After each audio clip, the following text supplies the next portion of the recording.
Shalom everybody, happy Monday, coming to you live from my corner of the world. Jumping right in, we're reading today's book. It's called Flowers Are Calling, and it's written by Rita Gray and illustrated by Kennard Pack. So let's get started. Flowers are calling a little black bear. No, not a bear, he doesn't care. They're calling a butterfly to dip from the air.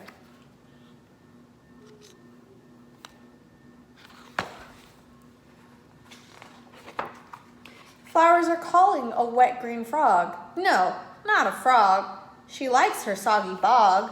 They're calling a bumblebee to look near their log.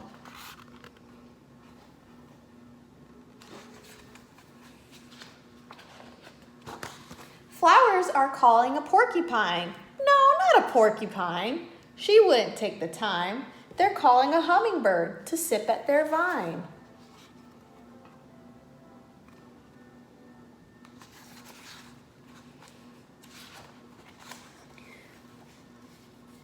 Queen Anne's lace, butterflies like a landing pad when they drink nectar.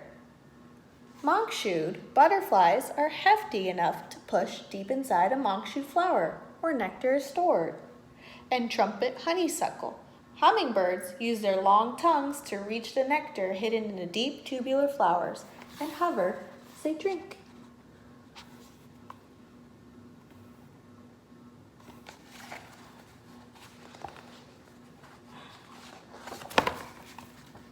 Flowers are calling a loud blue jay. No, not a jay. He wouldn't stay.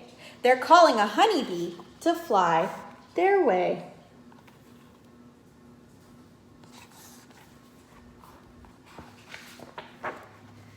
Flowers are calling a little moose.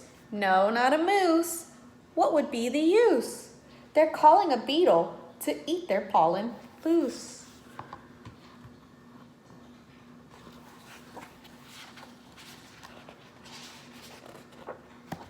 Flowers are calling a rabbit to stop.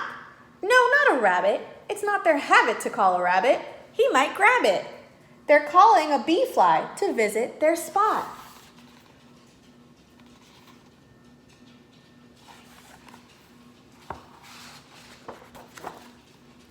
An apple tree blossom. Honeybees help make many of the fruits, nuts, and vegetables we eat by pollinating fruit tree blossoms, such as the apple tree. There are also thousands of varieties of wild bees that help to make many of the food we eat. Magnolias, beetles have been visiting flowers for more than 100 million years. And violets, bee flies look like bumblebees, but have 2 wings instead of 4. Like hummingbirds, they are able to hover their furry bodies in the air as they drink nectar.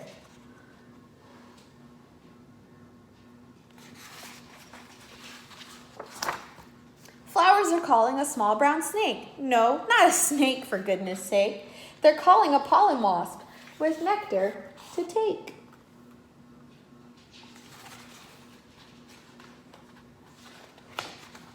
Flowers are calling a fat raccoon. No, not a raccoon. He doesn't care for white bloom or sweet perfume. They're calling a moth in the light of the moon.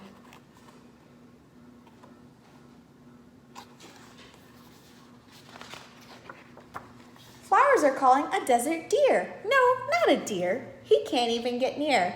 They're calling a nectar bat to flap over here.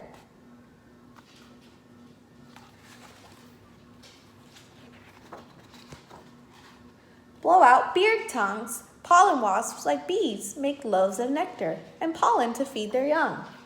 Garden cactus, our lesser-nosed bats, have long tongues that can reach the nectar deep inside the bell-shaped flowers of the garden cactus. These cactus flowers unfurl for just one night.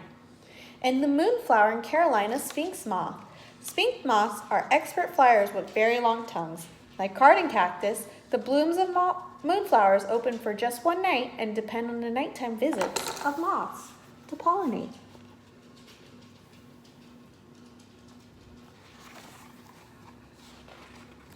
Flowers are calling a busy wren. No, not a wren. He's already seen them. They're calling some children to look again.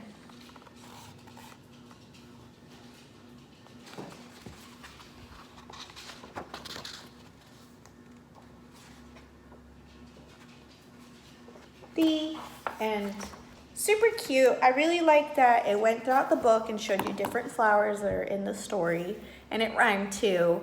I thought flowers were really appropriate for springtime. And tomorrow I will be back with a rhyming book, but for now, stay safe and I love you guys. Bye.